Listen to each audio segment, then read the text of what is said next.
Hey guys, this is Tauna, and today we're going to talk about a little bit of controversy surrounding the most recent Worlds winner. Seth Manfield was crowned the World Champion today, and there was a few different things over the last couple days that people have been talking about that are a little bit suspect. So we're going to go through that. Now, typically I kind of report on the news, and typically I don't really cover any kind of pro stuff, but I feel that this is big enough that it should be discussed because I don't think that it just affects necessarily this World Championship, but it's something that I think Wizards need to kind of have a look into in the future as well. I'm personally on the fence as to what I think about it. There's a couple of things here that I'm like, that isn't exactly fair, as opposed to, yeah, we'll see what you guys think as well. Now, this was the top 8 World Championships. The World Championship was decided today with Seth Fanfield winning. And you can see there is a lot of is it here or is it adjacent with Team Otters. In fact, Ken was the only one running something that wasn't is it with the Sultai Reanimator deck there. So I will show you a couple clips here, but this is like the confirmation of him, getting the championship. And it's his second World Championship title, which I think is important to kind of note. Second World Championship title. Seth's been competing at a very high level for a bit, and I just wanted to kind of, make that clear that, he's not a new player to the kind of high level stuff, or a new player to kind of, competing under these high pressure scenarios and everything. So let's go through and I'll show you guys some clips. Before we do that though, I do want to talk about this specifically because I think it's relevant to kind of talk about. This is specifically the rule around reversing decisions. So players are expected to consider their options before taking an action, and players are not usually allowed to take back an action that has been communicated to their opponent either verbally or physically. Sometimes a player will realize that they made a wrong decision after making a play if that player has not gained any information. So it's important to note they have to gain no information from taking that action. For example, if I go, hey, I'm going to play a land for turn, I'm going to play this swap. Actually, I'm going to play an island. There is no extra information that's being gained from me doing that. But if I say, oh, I'm going to play a swamp, and then you say, okay, well, I'm going to, and then I've gained extra information for that, obviously. So if they do that and they haven't gained any extra information, they can ask a judge if they are allowed to change their mind. Judges must carefully consider whether they did gain any extra information since making the play that might have affected the decision. In particular, players may not use opponents' reactions or lack thereof. So either they react or they don't, to see if they should modify actions they committed to. So that's like if if I'm playing a creature out and you say, okay, I'll counter that. If I reacted in any way to that, then you wouldn't be able to kind of, take that back or if I didn't react, it's kind of hard because, it's something that you kind of have to take it back almost immediately because reactions are subconscious and even lack thereof reactions, because if I don't react to you removing my creature, it's kind of giving away, hey, I may be able to kind of reanimate that or something. So if the judge cannot be sure if no information was gained, they should not allow the decision to be changed. Teammates intervening before information was gained is acceptable when considering a backup. So this is kind of important. You have to specifically not have any information gained from doing that thing. So let's go check out some clips. So we're going to first start out with day 2. Day 2, I think it was. Yesterday, not even today, because these ones here I think are important as well because this was relevant. Talked about where yesterday Seth made a huge mistake in regards to when he's played the Iro's demonstration, not taking into account the fact that he didn't actually have the artist talent online. Therefore, they had to roll back multiple different turns. But here I'll let the clip play that we have from that judge call. So what happened was Seth cast Iro's demonstration with do one to everything mode, thinking he had the artist talent on level 3 so that it would do 3 to everything. That wasn't the case. Ooh. So, but it kind of played out that way on the board. So he wiped out all of Derek's creatures at that moment. Then Seth casts Abandon Attachments. He rummages from the talent. He gets a monument trigger to deal 3. He rummages from a second talent. He discards a card, draws 2 from Abandoned Attachments, right? So this is a lot of things happening. And then they go, wait a minute. Why did that do 3 to everything? So it wasn't actually multiple turns, sorry. It was multiple game actions that happened. So, you know, he's done this, he's got drawing, discarding, etc. And then they've had to roll it all back. But then from there, he knows what's on the top of his library as well, because, you know, he's drawn them already, and then he's got to put them back on top of there. That's kind of a bit not necessarily cheating for sure. Like, I wouldn't consider that cheating, but it is a massive screw up, right? Like, essentially not taking into account the fact that you've done so much since then. Those creatures should still exist and stuff, and yeah, it's a huge misplay, right? All right, into the ones from today.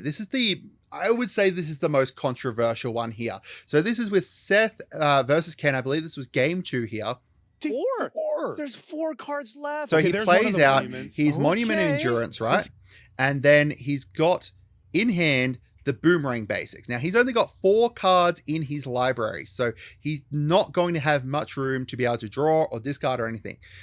So he's playing here. He's got the Boomerang Basics. He goes to play the Boomerang Basics onto the Monument to Endurance. So you can see that that's when he goes to play it. He's tapped the cards. He's put it down to play it. He can see Ken's reaction throughout all of this. You can see Ken looking at the library and stuff. And it's still going. Still going. It's sitting there. It's still technically like on the stack, I guess. And then he decides to take it back. Right? Then he decides to take it back. That was ages. That was sitting there cast. Don't rummage off the artist talent, of course. Right. And then cast another spell. But he doesn't have enough cards left in his deck unless he finds the second Monument to Endurance. So he's just sitting here. Is this for real right now? But remember, the bottom... Can I take this back or no? I don't... Or I already cast it. Well, you can't take this back. Come on now. That's fine. He cast it. Okay. And then the judge allows him to take it back. You can see Ken's face up here being like, what? Because that's to me, that's ridiculous. That is a huge take back. As I said, you know, he has gained, in my opinion, a bunch of information just by casting that and watching Ken's reaction and stuff. Yeah, I'm not sure about that one. This was another one here. So this is where Seth has it'll quench you, but of course, that's not going to get it done, right? Ken Plays plays the Cavern of Souls, then taps the Cavern of Souls. Notably, plays the Brood Spinner. Brood Spinner specifically requires you to use a green and a black mana, right? He literally just said, like Ken has said, that this is Spider, therefore making this uncounterable. The mana, and then it won't work on. He's going to name Spider here, which also does protect Superior Spider-Man. Right. And then It does not for our Death.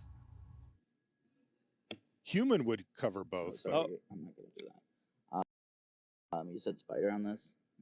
You can still cast yeah, it though, right? So Seth takes that one back as well. Now, that one's to me, a bit more ambiguous. Like, he did take that one back more immediately. So I think that one's, you know, fine. It's a take back. I think that's okay. Like, that he didn't gain any information from that or anything like that. And it was not going to, like, it was going to fizzle because this was uncounterable. So, you know, that's a bit more kind of ambiguous and stuff. And then finally, this one here I wanted to show, just because I wanted to show about more like the misplays, as to how many kind of misplays happened with Any this. other discard effect? I totally understand. Sorry. So with this, he Yeah. Oh yeah, I just draw another card. played Yeah, you don't have to discard yet. played the abandoned Attachments is still on the stack. attachments, Yeah. Oh, no, then you need just to discard first. drew the card when you're specifically meant to discard first here, But I draw first. and then draw Are no from these. triggers until you do. No, you don't. Yeah, exactly. This spell. So I. So abandoned So I- attachments is I just draw specifically another card. discard a card, then draw Right, two. Abandoned attachments, when it resolves, you can discard. But a he card drew and then draw before two. that. I will. Cards like that in the past have had the discard part be part of the cost. Right, but Monument to Endurance doesn't trigger until you actually discard the card. Right. So it's kind of just another misplay to kind of I will. go on top of all of the other ones there. Right, there's also this part here that I couldn't actually find the clip of because I couldn't find which game it was from. But Seth was also casting his monuments into endurance, costing less, which for the first one he got called out on. You know, you can't cast it for one, you got to cast it for two. But then after that, he kept doing it, which doesn't help because, you know, yeah. Now I totally understand that, you know, this is a new deck, right? Is it Lessons and is it Monument? They're new decks. They haven't been around before, specifically because they rely on Avatar cards and everything. This hasn't been long between Avatar releasing and this kind of, you know, World Championship and stuff. But this is just some severe misplays. And I don't like the whole, you know, it's high pressure reasoning for it because, you know, as I said, you know, Seth's already a world champion, regularly been in high level play. I totally understand that, you know, there's a human fault for it.